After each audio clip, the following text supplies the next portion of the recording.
What is up, you guys? Welcome back to another quick tip here for you guys on the Sergeant Tank YouTube channel. If you guys haven't done so, do me a favor right now. Go ahead and give it a like if you enjoy this content. You definitely check out a repertoire of many videos that we have here on YouTube. And you can check us out at sergeanttank.com for livestock and dry good availability. I apologize for the lighting.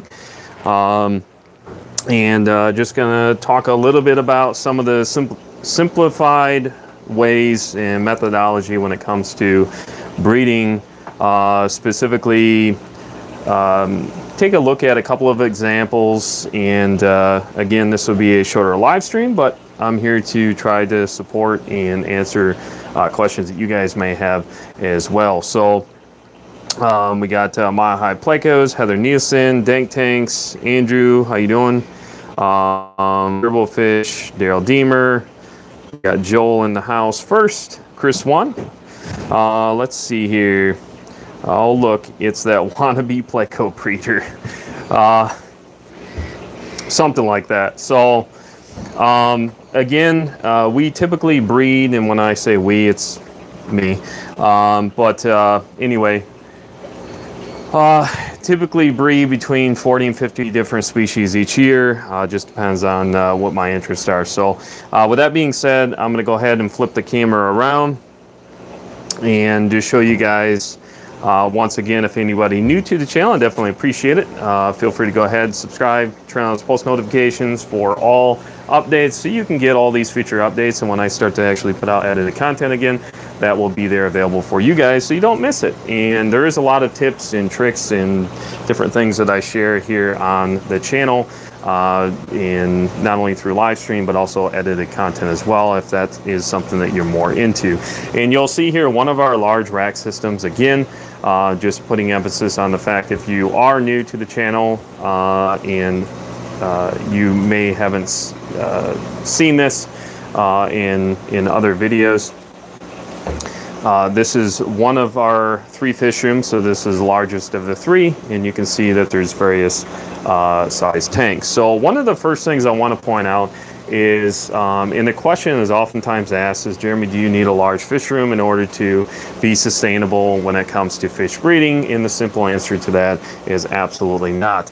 It's actually much more effective, believe it or not, back when I had, and I'll show you guys that here in just a couple of moments, in about a 10 by 10 space where things are just easier and what have you. But now that we do things and we offer things not only from a locality point of view but also through sergeanttank.com on our website, is I do need to expand and offer more options, and that is one of the reasons why we expanded over the last couple of years. So going from 20 to 40 different systems now to over 110, that is one of the main reasons. And as you guys that have been following me for any period of time know that I preach on just from the standpoint of redundancy. And redundancy is just a simple way of saying have things in place and measures in place in case there is any unfortunate situations as far as any catastrophes in the fish room where you lose livestock, that type of thing. So what I mean by redundancy is you'll notice in a couple of these systems here, these are 2 10-gallon systems. These have Neocaridina devidi. It's a variety of shrimp, dwarf shrimp specifically, and this is your black rose. So you see that I have some here and I also have some here. Ideally, once these guys continue to produce, they tend not to be very prolific as far as producing, and as I've talked about before, specifically with this lineage, they will throw a lot of cherry varieties, so you do have to do a lot of selective breeding in order to condition them and get them to that appropriate coloration that you're looking for to meet that standard and that expectation as when we obtain shrimp. Over here is Neocaridina heteropoda, as I've talked about before. These are a carbon Rilly strain, so the Rilly is just that pigmentation that you see is missing. So that's why you see some clear versus like a solid coloration. So again, you do got to spend some time and do some selective breeding. And I do have videos here on the YouTube platform if you want to check it out, specifically when it comes to breeding and transferring and some of the recommendations I have when it comes to shrimp. And we also have some Synodontis lucipennis fry that are growing out as well into this system. Over here, taking a step back, we also have some filament barbs in this system that are also growing out with some different Neocaridina devidae, variety of your cherry lineage. And over here we have more filament barbs. And we did at one point have filament barbs in this system here, which have now been rehomed to somebody else's location. So again, there was 3 various setups just with the filament barbs, and same thing with shrimp and so on and so forth. So I mean, that is just one of the key things when it comes to breeding, is have measures in place in order for, and start out small. You don't have to be starting out with anything that's too difficult. You can start out with a Livebearer, but Livebearer can also pose their challenges depending on what species it is, and that type of thing. So don't be discouraged with it. You need to start out small, and again, you don't need 3 fish rooms in order to be effective when it comes to breeding. There's somebody that I've talked about on many different occasions in less than a 10 by 7 space that have produced well over 600 different species since the beginning of the 1960s. So again, you don't need a large space in order to produce and be effective when it comes to this hobby. So I just want to put that to rest, because that is a question that's often brought up.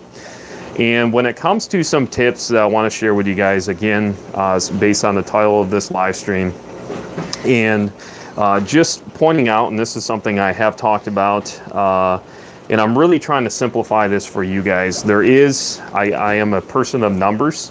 Numbers do have a factor when it comes to breeding. There's a lot of different strategy that goes when you want to inhibit or promote some of those breeding behaviors that you may be looking for to get a feel for it. So as you see here, we have some Heros fasciatus, we have the turquoise severum, we have some gold severums over here, and these are both breeding pairs. And you'll see here as a divider, and some of you betta folks that may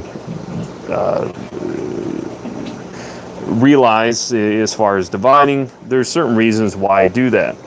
One of the things that you can do is, you'll see, is if you pull this off, what that does is a lot of times once this pair here is getting close to spawning again. They spawn for me about every 2.5 weeks. These are 29-gallon systems on the center rack. And just want to show you this as one example. Just light diffuser on top in order for, protecting, obviously, that they don't jump out. And just sponge filter, keep it simple, sweet, to the point. You don't need anything too extravagant when it comes to breeding. And everything is controlled from an ambient point of view when it comes to temperature within the fish room. And I just want to show you guys, this is a 29-gallon system, so $1 per gallon sale. Again, from a cost standpoint, you don't need a lot. Get yourself a nice conditioned pair of severums, depending on your locality, and a piece of slate. This is how you can teach them. Actually, just they'll end up depositing every single time on that piece of slate, and you want to condition them by feeding them. So one of the recommendations I have, if you're looking at trying to inhibit and promote some of those breeding behaviors, you can have a pair next to them that sometimes will, in a way, or a term that I use is called stress induction. So what that means is you're actually, in a sense, you are stressing them out. So what that oftentimes may do is, as you can see here with the female, she's nice and plump. It may be hard to see, but as she turns broadside, you may be able to see a little bit more. And you can see that she is a little bit beat up, of course, by the male. So if you notice too much aggression, then I would just go ahead and advise that you take some type of line of sight blocker. So I'm just using one of these mats that I had sitting around. So, again, from a cost standpoint, you don't have to put a lot of time or money into it. Piece of slate, which is very inexpensive. Sponge filter, again, 29-gallon system. Just some basic, this is a quartz. So it's a quartz, common spelling there as far as a pool filter sand. The same thing I recommend for shrimp, for Coreodores, that type of thing. So it's not too abrasive. So I am breaking the line of sight because I notice too much aggression. And what I'll do is, once I see that she starts developing within that abdominal area and so forth, I mean, you can see actually the breeding tube. So I can almost guarantee within the next 24 to 48 hours, they'll end up depositing the eggs. Unfortunately, with this specific pair, they don't do a very good job when it comes to parent raising. So again, I'm not going to go in too much when I talk about pulling and raising. You can check out the last couple of videos. I've talked a little bit more about that. But with that being said, basically the same thing apply with these guys here. So what I would do is so if I don't notice any spawning behavior in the next probably 24 hours, I'll go ahead and do about a 20% water change using reverse osmosis water, which basically has about 2 TDS because of the membrane that I'm using. And of course, reverse osmosis is a neutral of 7 pH. And that's what I'll go ahead and introduce. And then this a lot of times will actually inhibit and promote and kind of mimic some of that rainy season. So you're slowly bringing the temperature down and it'll slowly rise back up. So you're kind of just mimicking what would happen in nature. And like I said, put emphasis again, we keep these, this fish room is right around 80, 82 right now. And once winter comes and once we get our 30,000 BTU natural gas heater on, which is over there on that wall, then I can keep and maintain temperature in this room, which is even more ideal, right around mid 70s.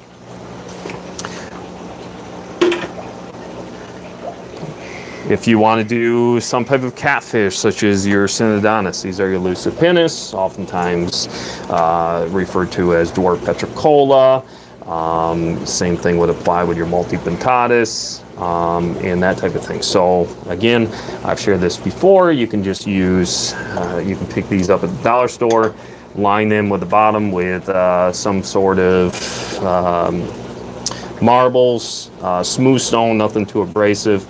And then what they'll do is I also utilize one of our spawning mops that we also have at sergeanttank.com. You can check them out. I go ahead and keep that in there, and then about every 2.5 to 3 weeks, especially just before about anywhere between 30 or 48 and 72 hours. Once there's a storm front moving in, a lot of times that will actually inhibit, and you can notice some of the behaviors. I'll go ahead and hit them with about a 20 to 30% water change. Same concept with the severums. And 9 times out of 10 they'll spawn for me every single time, and I'll show you guys some of the fry graft from a couple of weeks ago from the last spawn. So again, about every 2.5 to 3 weeks on a regular basis. And I'll do a more in-depth video on these guys at some point, but it's a very simple concept. You want to wait, so let's say they spawn, a lot of times they'll spawn in the middle of the night.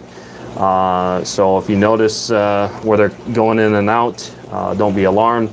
That's oftentimes a good sign, and usually late part of the following morning after you notice that activity, I'll go ahead and pull the jar. As you can see in here, I'll go ahead and pull it out, and then I'll use like a shoebox container.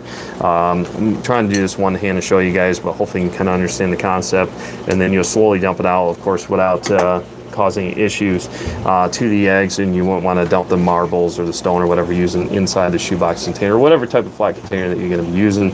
Again, I'll show you that here in just a moment. And you want to do that a couple of times. Just use regular aquarium water. Just don't dump it in there. Again, with these type of embryos, they don't have like an adhesive bond, so they're not going to bond to the spawning mop. That's why you would use this type of setup. And there's other methods that you can do. This is just the most effective I found. So let's go over here. Again, that was a tea container. So very cost effective. You don't have to go out and spend, just repurpose a lot of the stuff that you have. So these are some of from, trying to look at the date here. So August 26th. So not too long ago, a couple of weeks ago. You can see a bunch of fry in there. And I'm not going to go into a lot of detail. I talked about this last week a little bit more when it comes to feeding. You check out, like I said, I got a whole playlist designated to the appropriate balance requirement and dietary confusion, that type of stuff. But you can check it out specifically when it comes to talking about dieting. But you can see here a couple of various size containers that I use, and everything from the point of actually pulling is all the aquarium water from the original system. And we also have some, if you guys were here at the beginning of this live stream, I also indicated that I also have some here in the 10 gallon with some shrimp, so you can see them moving around in there. But again, just wanted to point out that you don't need anything too extravagant. To be completely honest with you, without knocking on any manufacturers or anything like that, you don't need a lot of the products that you know people are trying to upsell and that type of thing in order to be successful. What you have to bring yourself back is 100 years ago, 50 years ago. How were they very successful? You know, for our generation, and I've been in the hobby since 1990, and it's just one of those things. You know, how was it successful back then when you don't have a lot of the technology you have? And I'm not saying everything is bad, and I'm not saying that it's necessarily bad, but again, the point is you don't have to have a large operation in order to be successful. That's just the truth of it. A lot of times the internet, of course, will say otherwise, but I'm just telling you hands-on practical experience and actually living through it and breeding a lot of different things and actually applying different methods and seeing what works and what doesn't work. And again, if something is working for you guys, stick with it. If it's not broke, why fix it? So again, I'm not saying I'm reinventing the wheel, but there's certain things that I've developed that has worked for me. That they haven't been applied at some point or another, but again, anybody that's been following me long enough knows that when I started out in the hobby, it was kind of backwards for me. I didn't focus on forums, I didn't focus on books, I focused on, unfortunately, just trial and error. And that is where I got to where I'm at now.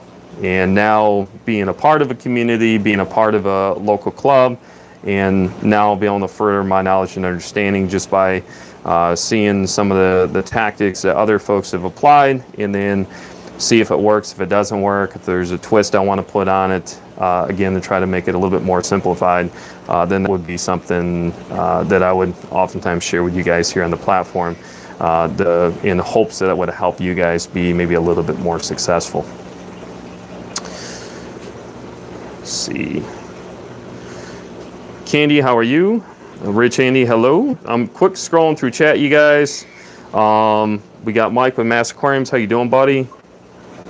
Still need to get you on here at some point. Andrew said, can't wait to come visit. Right on. Simply Beta, how you doing? Very nice seeing you. Let's see.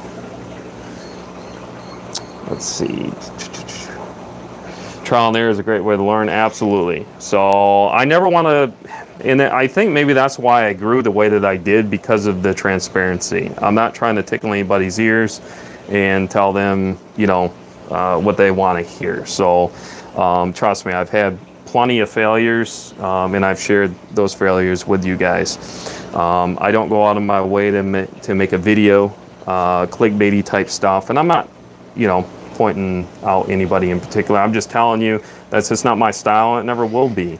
But if I have failures, things that work, things that don't work, you know, I try to share those with you guys as much as possible. So I'm very open with you guys, and I always will be. I need something for a 20 long and medium to low light plants. So what we use here is, you can pick these up at Harbor Freight. So this is like an outdoor, and that's what I like because it's waterproof. So the sockets, I used to hardwire these, but I just use compact fluorescent lamp or CFL style bulbs. They are 6500 Kelvin spectrum, and again, if you want to know more about lighting and what specifically I use here in our fish rooms, I do have a video designated to it, and that was probably a year and a half ago. But yeah, so I use a lot of the same stuff. I did cut back and installed a daisy chain type system with these inexpensive. I got them locally through a buddy of mine through the club. So they cut down a lot on the heat because of the issues with heat distribution, because I don't have an air exchanger down here in our family room / fish room area. So with that being said, I've talked about this before, is one of the reasons why I cut is it isn't honestly helping as far as cost, just because I'm still running a lot of the lighting. It did cut down a little bit on cost, but it's not a huge saving.